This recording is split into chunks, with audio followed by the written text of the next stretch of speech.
Hey guys, तिरुप्पेरुंदुराई के प्राचीन मंदिर में कुछ नक्काशी को छूना मना है।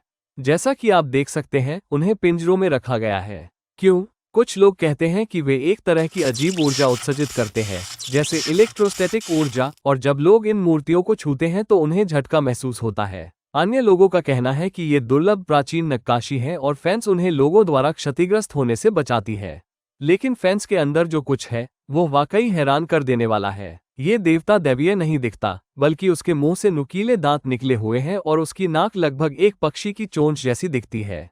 उसका चेहरा काफी डरावना लग रहा है और उसे स्पष्ट रूप से नीचे की ओर देखते हुए दिखाया गया है। अब वह क्या देख रहा है? अपने टारगेट को। आप एक आकृति देख सकते हैं जो लेटी हुई है, उठने के लिए संघर्ष कर रही है, और उसने अपने पैरों को उसके सिर पर रख दिया है, उसे कुचल दिया है, ये सुनिश्चित करते हुए कि वो उठ न सके। और देखिए, वो इस लंबी तलवार से उसके साथ क्या कर रहा है। ध्यान से देखिए, तलवार ने उसके शरीर पर कैसे छेद कर दिया है। लेकिन जब हम पीछे देखते हैं तो यह और भी अजीब लगता है। क्या आपको ये लाइनें दिख रही हैं? उसके शरीर पर अजीब सी रेखाएं बनी हुई हैं, जैसे कि बाघ की धारियां हों। और उसके बाल तो देखिए, उसके बाल लंबे और ब्रेडेड हैं।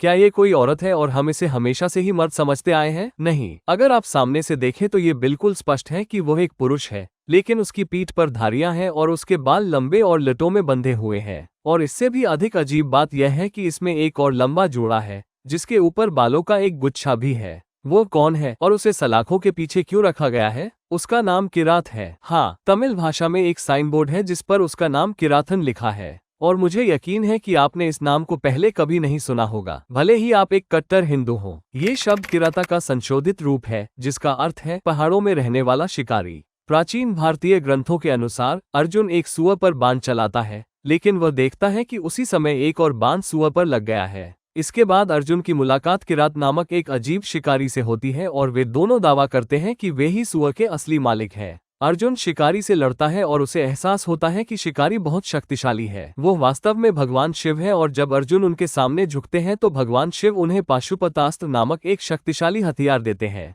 ये कहानी यहाँ संक्षेप में लिखी गई है, जिसमें दावा किया गया है कि किरातन और उसकी पत्नी अर्जुन को हथियार दे रहे हैं। लेकिन अर्जुन कहाँ है, सुअर कहाँ है, और कोई तीर भी नजर नहीं आ रहा है। इसलिए भले ही साइन बोर्ड पर दावा किया गया है कि यह किरात है, यह एक अस्पष्टीकृत प्राचीन आकृति है जिसे आज एक्सपर्ट्स द्वारा गलत समझा गया है, क्योंकि वो एक बहुत ही विचित्र व्यक्ति है और उसे एक भी तीर पकड़े हुए नहीं दिखाया गया है। इसके बजाय उसे तलवार पकड़े हुए दिखाया गया है। और क्या वो एक लिंगम है? उसके सिर पर बंधे हेडबैंड के बारे में क्या? यह निश्चित रूप से शिवलिंगों से सुशोभित है तथा इसकी आइकनोग्राफी अत्यंत असाधारण है। सबसे ऊपर सूर्य जैसा एक फुल सर्कल है तथा चंद्रमा जैसा दिखने वाला दो अर्धचंद्र है। यहाँ उसके बालों को देखिए, बालों को छोटी छोटी चोटियों में बांधा गया है। यही पीछे की ओर लंबी लटों में बंधे बाल है। और सबसे ऊपर आप उनके बालों की अलग अलग लंटें देख सकते हैं। इसे 1000 साल से भी पहले ठोस ग्रेनाइट पर उकेरा गया था और उनके बालों का यह हिस्सा, लेकिन उनके बगल में स्थित मूर्ति जो भी है वो पीछे की ओर एक बन में बना हुआ है।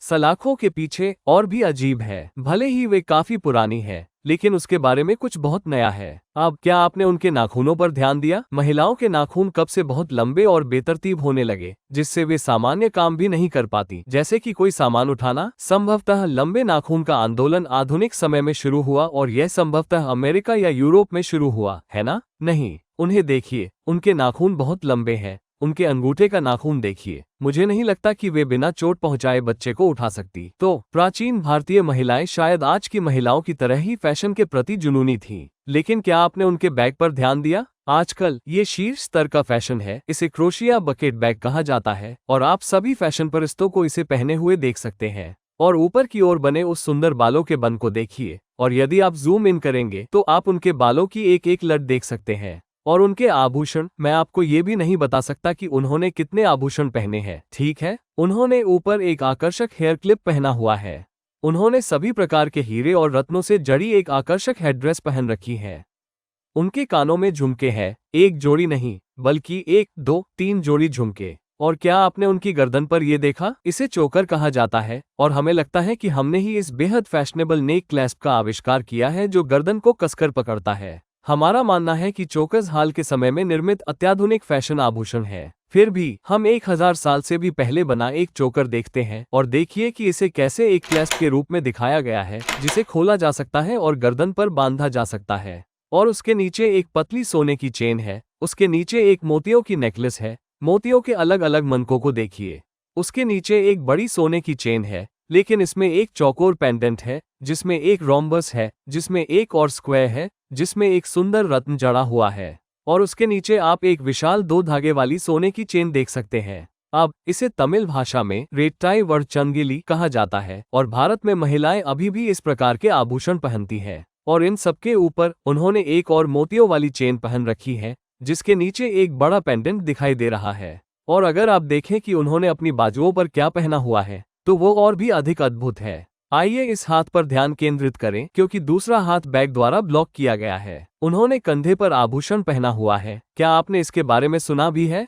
और उन्होंने कोहनी तक के गहने पहने हुए हैं। मैंने आज तक ऐसा नहीं देखा है, लेकिन अब से 50 साल बाद फैशन डिजाइनर्स कोहनी तक के चूड़ियों का आविष्कार करेंगे। और उन्होंने अपने कोहनी पर सिर्फ एक चूड़ी नहीं पहनी है, हम उनकी कोहनी पर 1, 2, 3, 4, 5 चूड़ियां देख सकते हैं, लेकिन उन्होंने अपनी कलाई पर भी चूड़ियां पहनी हुई है। यहाँ मोतियों का कंगन, अनेक पतली सोने की चूड़ियां और फिर बहुत पतली, संभवतः कांच की चूड़ियां भी। इसके अलावा एक और आभूषण है जो उनके पिछले हाथ को ढक रहा है, तथा उनकी अंगुलियों में भी उन्होंने कई अंगूठियां पहन रखी है।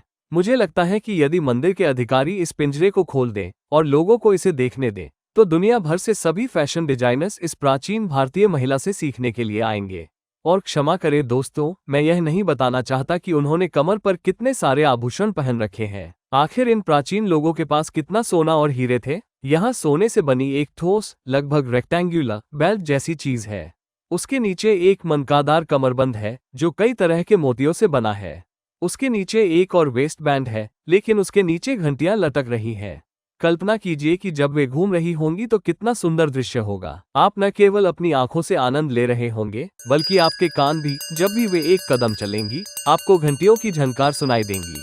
और उसके नीचे उन्होंने एक और वेस्ट बैंड पहना हुआ है, जिसमें भी सोने की पत्तियां लटक रही हैं, जो शायद पवन झनकार जैसी आवाज पैदा कर रही है। और मैं निश्चित रूप से उनके कपड़ों, झालरों और पायलों के बारे में बताने के लिए इससे नीचे नहीं जा रहा हूँ। मैं उनकी खूबसूरती से पूरी तरह से विचलित हो गया हूँ, लेकिन सबसे अजीब बात तो उनके चेहरे पर ही दिखती है। ये देखा, क्या आपने देखा कि ये 3 रेखाएं उनके माथे के ऊपर से लेकर उनकी नाक तक जा रही हैं? ये भगवान विष्णु का धार्मिक सिंबल है, जो दर्शाता है कि वे भगवान विष्णु की भक्त है। पास में ही एक पुरुष आकृति को शिवलिंग पहने हुए दिखाया गया है, जो दर्शाता है कि वे शिव जी के भक्त हैं। इसलिए हजारों साल पहले अगर पति या पत्नी हो, तो भी लोगों को शिव या विष्णु या किसी भी अन्य देवता की पूजा करने की स्वतंत्रता थी। इस रहस्यमयी आकृति को किंजुगवाई कहा जाता है, जिसका अर्थ है तोते के मुंह वाली देवी माँ। अब उनके होठों को देखिए कि यह किसी तोते से मिलते जुलते हैं, या शायद उनकी आवाज तोते की आवाज जैसी मीठी है। इससे कोई फर्क नहीं पड़ता कि इन 2 मूर्तियों को क्यों बंद रखा गया है। मुझे खुशी है कि मैं उन्हें आपको दिखा सका। वे बहुत रहस्यमय मूर्तियां हैं और उनका अधिक स्टडी किया जाना चाहिए। इसलिए यदि आप कभी तिरुप्पीरुंतुरई के प्राचीन मंदिर जाएं, तो कृपया इन निषिद्ध मूर्तियों को देखना न भूलें। मुझे उम्मीद है कि आपको यह वीडियो पसंद आया होगा। मैं प्रवीण मोहन हूँ। देखने के लिए बहुत बहुत धन्यवाद। सब्सक्राइब करना न भूलें और मैं जल्द ही आपसे बात करूंगा। बाय।